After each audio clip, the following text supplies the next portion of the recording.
This is Ankita, And this is Nalini.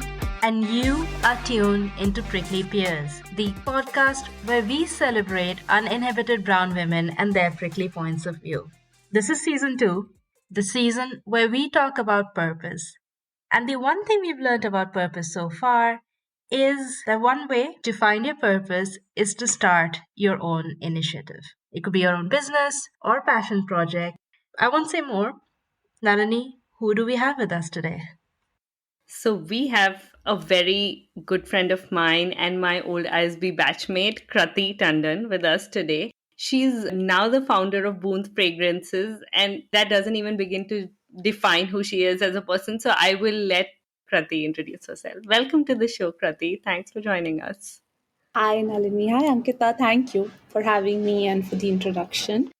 A little bit about me. I have about 13 years of work experience right now. I started working right out of college where I studied statistics because that was the only practical choice at that time for me.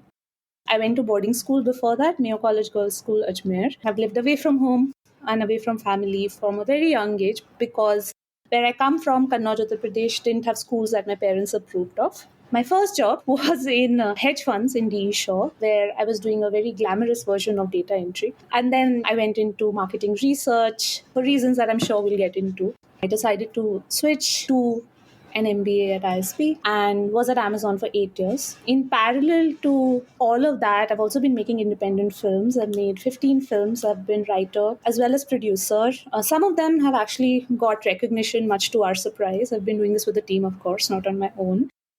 The last one, Syahi, actually won a national award in 2016. And the most recent one is currently starting at Film Festival route. So fingers crossed, hopefully it does well. Thursday special. Besides all of that, in the lockdowns, much like I guess for everybody else, a lot happened in my life, including professionally, where I found myself back in my hometown in Kannauj, Uttar Pradesh, and saw the struggle of artisans firsthand. These are artisans who've been supporting this craft and who are economically supported by this craft of perfumery, which is a 1,000-year-old technique, doesn't require electricity, any of those things. And my brother and I, who's my partner in most things, business and creative, we realized that the craft may not survive for very long, and it really broke our heart. So we basically started an Instagram page, that's what it was, to try and revive this craft or at least bring attention to it. And that was 3 years ago nearly, and it became a whole business. So last December, I finally quit my corporate job. I'm now doing Booth Fragrances full time. The film Thursday Special, which we wrote for 5 years and then shot last year, is finally shot and waiting to hear back from film festivals. So that's a little bit about me. I'm currently based in Hyderabad. I've lived in a lot of cities in India, including Bombay and Bangalore primarily. And I've also lived in Europe. So I have lived in Berlin. I have lived in Saint-Genis-Poli, which is a small village at the border of France and Switzerland. And I've also lived in Aachen, Germany. So that's a little bit about it. That's a lot of places. Krati, we have a lot of questions for you today, but I'm going to start with our standard. Have you found your purpose? And if yes, what is it? I do not believe in having only one purpose in life. So, to the first half of the question, your purpose in life, I will say no, because I don't believe in it, but also yes, because I have always had some purpose in life, if that makes sense. There's no one goal that I'm walking toward when it comes to my entire life. But there is always something that I'm working towards at any given point in time, and that changes and evolves as I evolve.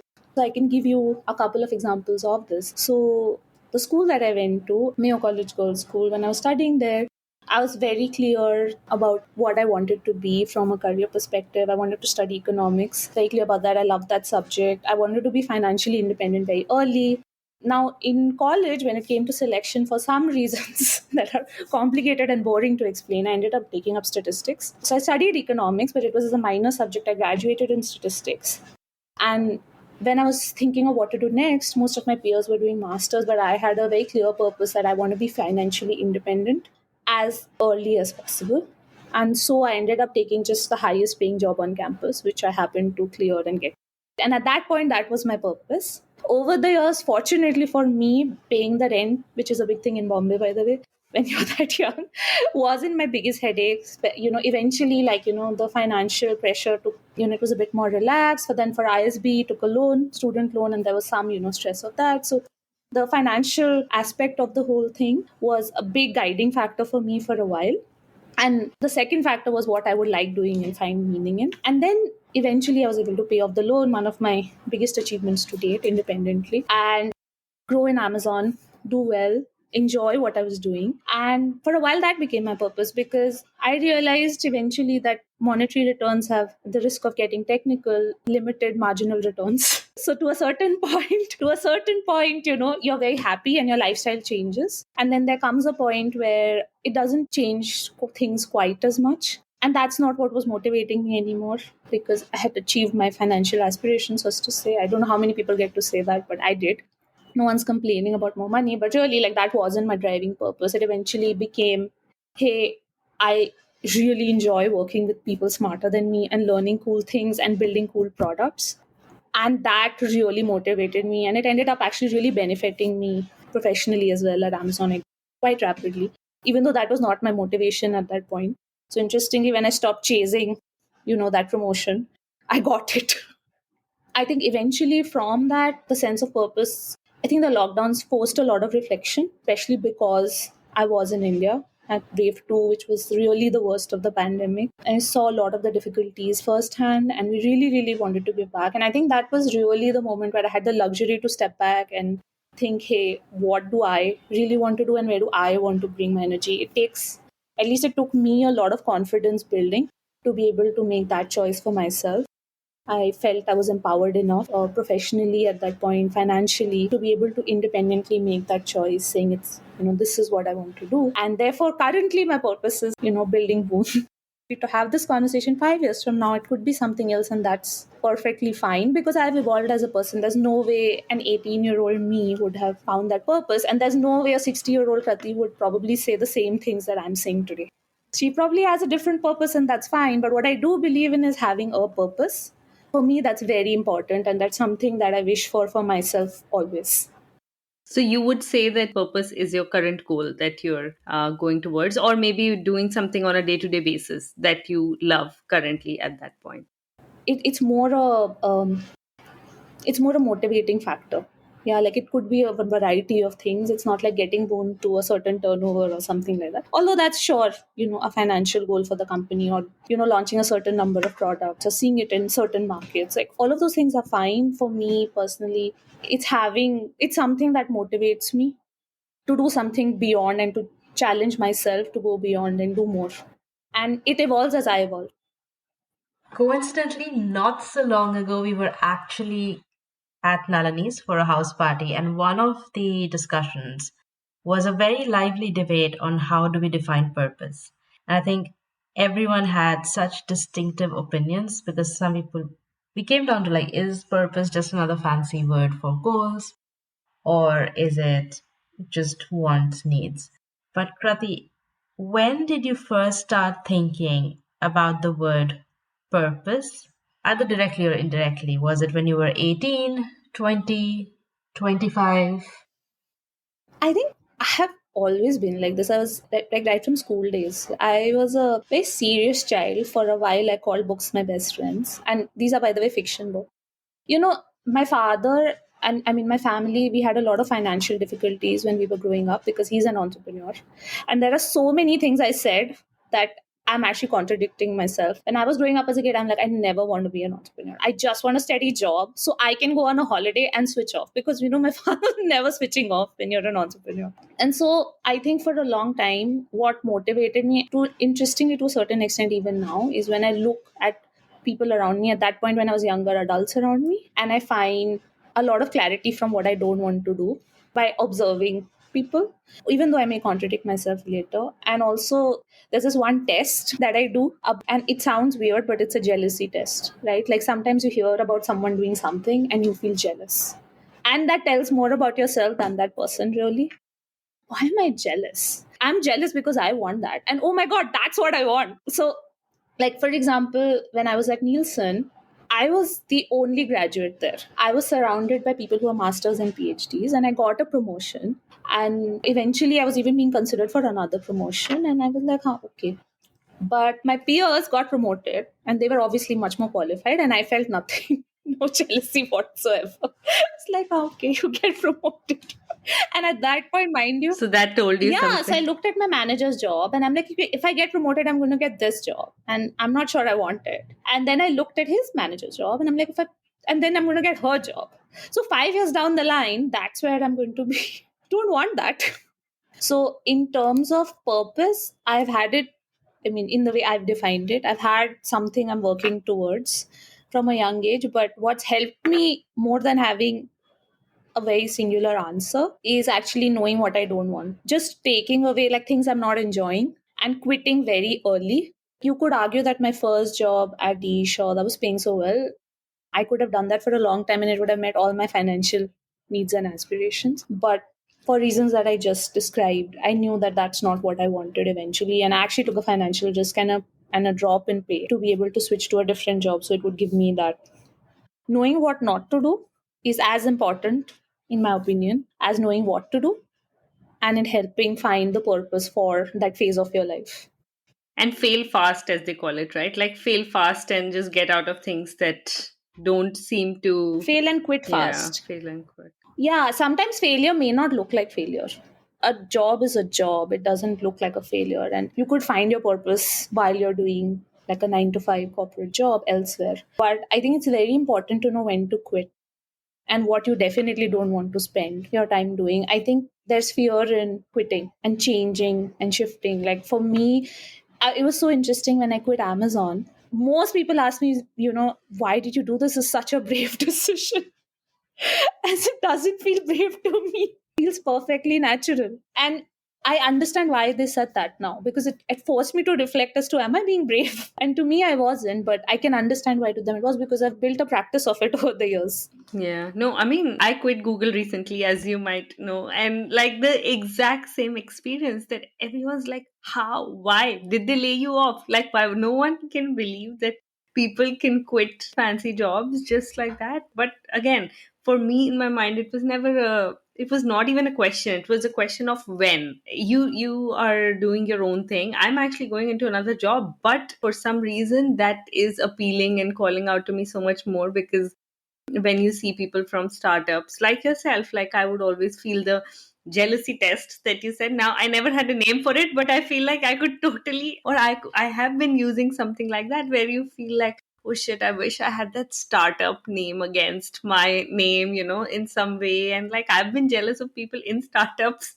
which is so weird because other people think that your place is very coveted or whatever. So now we are going to be using the jealousy test, Ankita, going forward for a lot of. 100%. I love the term. I'm a sucker for catchy terms, so I'm definitely going to use the jealousy test. I may just call it the envy test. But Krati, what's your purpose as of now?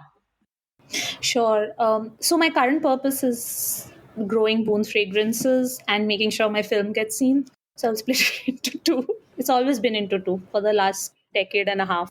With Boon, the idea is to really revive Indian perfumery, take it to the world, support the artisans, introduce this craft that the current generation and younger generation loves but have not thought about. It's something that they saw in their grandmother's cupboards and never again. Or they smell something that wasn't completely pure and then got a headache, or just haven't thought about it. So the idea of Boon is to really try and revive this craft, take it to the world, and it's gotten so much incredible love. It's still completely bootstrapped. We started as an Instagram page that within 5 months was at the Vicky Katrina wedding, being covered by Vogue India, Vogue USA, getting an award from Elle for sustainability, things that we had completely not expected. And I think one of the most beautiful things about this purpose is the privilege of doing it, because I never, Nalini knows, we come from a business school. I should have prepared a pitch deck and I should have done my unit economics and all of that. And that's happening. And now, but it means so much more. But that came later. It came later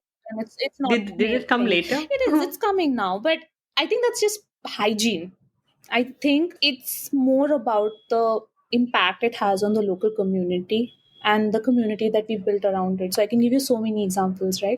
Like each fragrance box, first of all, it's completely plastic free, is handcrafted, including the packaging, right? So each box goes through at least 15 artisans if you include all the perfumery artisans and all the artisans who are making the handcrafted packaging. Each box includes a handwritten note. So initially we would write that handwritten note. Now we were a more typical business, we would start printing these handwritten notes. as we have scaled, we've actually started a student program locally. And it's really small right now. We have two kids in 12th standard in Kannauj who are saving up for college because they want to study computer science. And we are, these are the girls doing the writing, and we're Oh. supporting the college fund.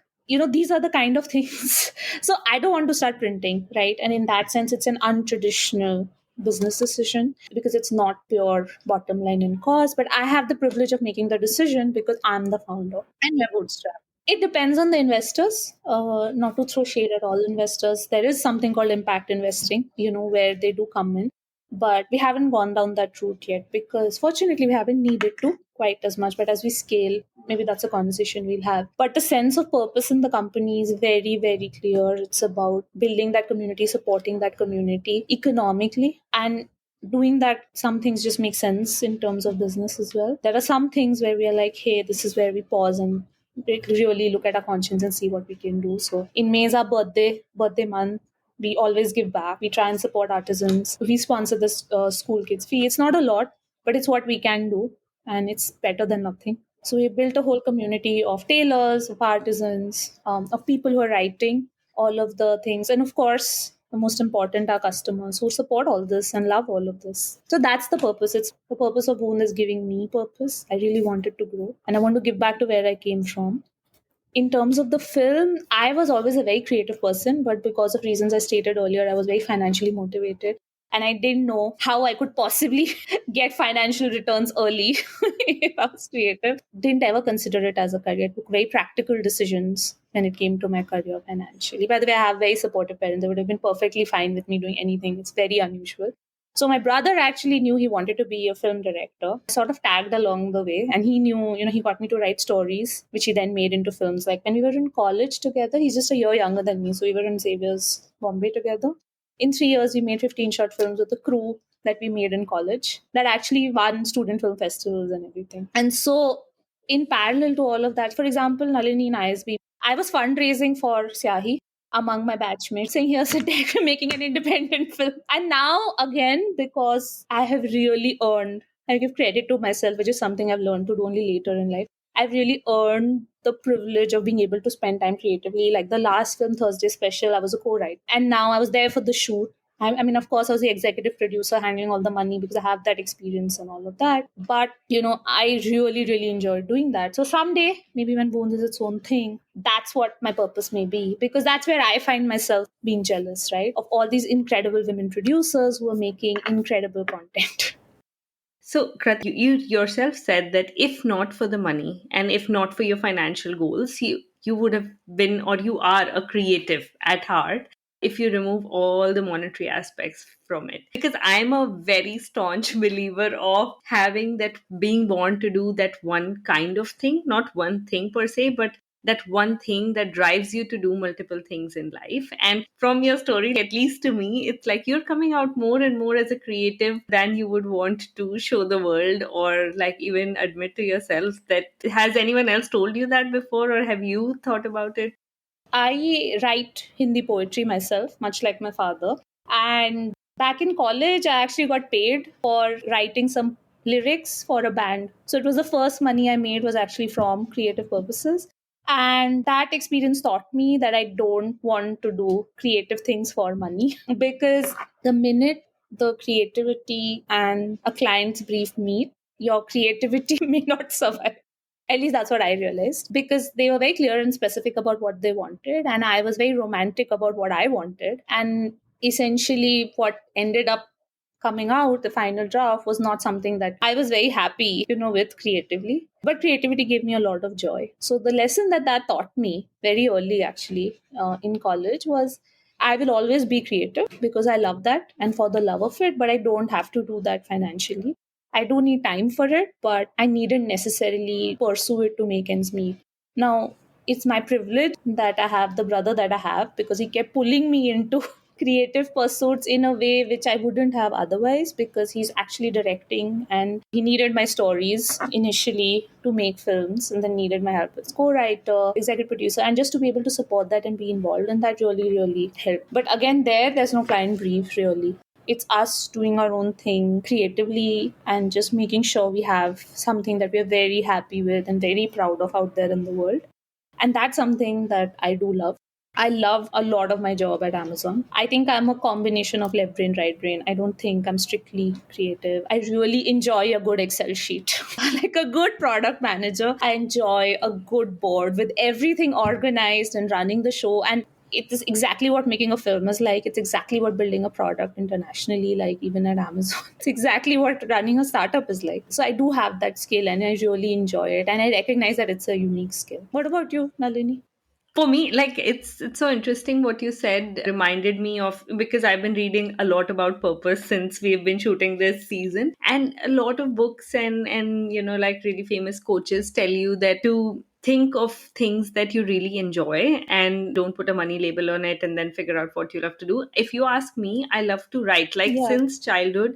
If I close my eyes and think of my happiest memories, it was when I was writing. My parents were super supportive. If I wanted for writing to be a profession, or like for writing to be something that I did full time, they would have never said no. But for me, the exact same story that you said, like I never thought that I want to malign it with monetary ambitions or anything like that. So even till now, whatever anyone says, like my dream in life, I don't know if it's a purpose, but my dream in life is to publish a book. I don't know what it's going to be about, what I will write. Will it be free? But I just want to write a book. Like that's I will die happily if I wrote a book. So I guess like everyone is creative and basically left brain, right brain at some level, right? Okay, I'm a little shell shocked here because Nalini, this is the first time I've ever heard you say you want to write a book. I last year I took a memoir writing course. Maybe I should have told you this. Yeah, I took a whole 1 month long memoir writing course because I was like, okay, I am in the land of James Joyce and all the famous writers. So I should take some Irish writing courses, and I did it last year. But I have some part of my memoir written, by the way. If I become famous, I might just publish it later. But yeah, coming back to your story, Krati. I have a tip here actually. So, Nalini, I don't know if you took that class, but there was a class on happiness at ISP by Yeah, Professor Raj I did. Raghunathan. And this was a topic of conversation purpose and happiness. And he had an interesting suggestion. As I was reflecting on recently, I interestingly followed. I don't know if it subconsciously stayed there. He said that there were case studies of people who did yoga while they were also working, and they loved doing yoga so much so that they quit their job, hired, got a studio, and then did yoga. And some of them realized when they actually did it full time, they didn't like it quite as much. And his advice was, if you want to do something different and make a complete switch, such as corporate job to yoga, for example, the way to do is to do it gently. So instead of paying rent in a studio for 11 months, pay it for 3 months, just do it with your work, do it part time, start with 20%, 30%, 40%, take a sabbatical, do it for 3 months, 6 months, if you have the privilege of that kind of a job. And if it is what you think it will be, or even if it's something different and it's something that you love, go do it. But without actually doing it, you won't know whether you like it or the idea of it or something about it. So very similar to writing, as someone who's also written hard work. Yeah, you sit and you toil and nobody can help you. But there is a lot of satisfaction that comes from it. So it's really about if you're making that kind of a switch, for example, for me, for Amazon and Boon, it really helped that there was a period of time where Boon existed. And for a long time, it existed in disbelief because we were surprised by what came with it, and it was not an Instagram page but a whole business. And but for some time it existed because that was the choice we made, and it helped balance and for me to understand, hey, this is what my life is actually going to look like and how do I feel about it, which is when I finally made the change. It didn't feel like a big deal. I feel like you're on the driving seat of your car called life, and you seem like a really good driver. I mean, Nalini and Ankita, I think I was born 40 years old. And I can't wait for the day I was born at 40 because I swear, Nalini, it's not the MBA. As a child also, I was talking like this and I was the odd one out. And all my classmates would call me Dadi Amma, okay, which is grandmother. And I couldn't wait to get old enough to be a Dadi Amma. So I would fit into people's expectations of me. And it's taken at least 30 years for me to connect with my peers and say, okay, now I can really talk and have real conversations because finally it's justified. So, Krati, talking about the two purposes that are driving you, I know that there is a third on the way. If you want to break the news, congratulations on expecting a baby. Thank And you. what do you think is going to happen with, of course, you're going to work on these two purposes, but do you think that your mindset will change given that you've been steering your life in such a known and known fashion, and you already know what you want with a lot of things? How is that going to change you? Oh, I'm so excited. I don't know, and it excites me. Because I usually know. I am just so excited. All I know is I will be an imperfect parent who will love my child infinitely and do my best. That's it. But I don't know anything else. But I just want a healthy, happy child. I'm so excited for it. It's been an interesting journey getting here because again with us it was planned. We wanted to be at a particular place where we were stable professionally, physically, etc. because we know it's a big life event. But now that it's here, very, very excited is all I can say. As I'm answering your questions, I'm realizing some of these bigger phases in life, whether it's quitting a big job or, choosing a particular subject to study or anything, or moving back to India, for example, right? I feel like I tend to do, maybe it's a coping mechanism also, I tend to do a lot of mental prep before the change happens as much as possible. And so in this, I've read enough. I'm a voracious reader, have always been. So I've read enough to know that I don't know anything. And that's how it's going to be. No one knows anything. I have to say this that I didn't quit Amazon because I found out I was expecting while I was already on my notice period. But I am very happy that I have more control of my time given it's my own company that I'm working on in my own film and that I have a team that I've built both for the film as well as for Boon. I'm very grateful for that fact. But even if I was at Amazon at this particular point in time, I'm sure I would have managed and I would have looked at it in a very similar way. Although I can imagine myself being much busier and not being able to do three things. So I would have definitely dropped one or two things. In this particular case, I ended up quitting Amazon, so I didn't need to do that. But if I definitely think three things is too many, I would not recommend it to anybody. For a while, I was doing those three things. So we were shooting the film, I was doing a bunch of things for Amazon, and we were launching things for Boon. I would not recommend that to anybody. I knew it was not sustainable. This is why the move from Amazon eventually was very planned. And I'm very happy the baby's coming now where I don't have to make that choice. I've already made it because if I hadn't, I would do it now because it's going to be the most important thing for a while. And I'm excited about it. I took a lot away from our conversation today. So we learned about the NV test.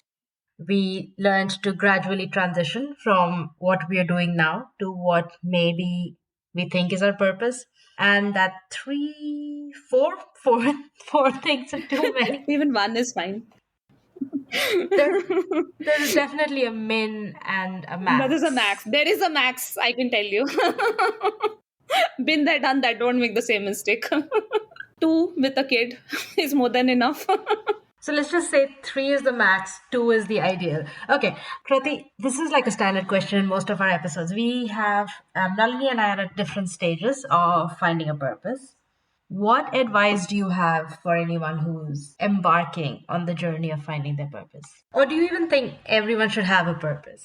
No, I don't think a clear, specific output is necessary to be fulfilled. For me, as a person, it is, but it may not be for everybody. For somebody else, like I'm thinking of somebody who's 40 who started working at the age 16. I have friends like that, right? And for them, their sense of purpose is at the age of 40, not having that anymore. To feel that, hey, I can finally be because I have earned my way to this place where I don't have to. And when they've earned their way to that place and they find themselves in that position, eventually they will probably see, hey, what do I want to do with my time? But that's very different from a singular purpose. I, in fact, know people who are in professions which they would do even if they weren't getting paid. It's just that because they're getting paid, money comes with strings and they eventually want to find, like a lot of creative people, to get paid for writing, say SEO content for Google versus writing your own book. Those are two very different things, but you might have to do one to be able to one day do the other.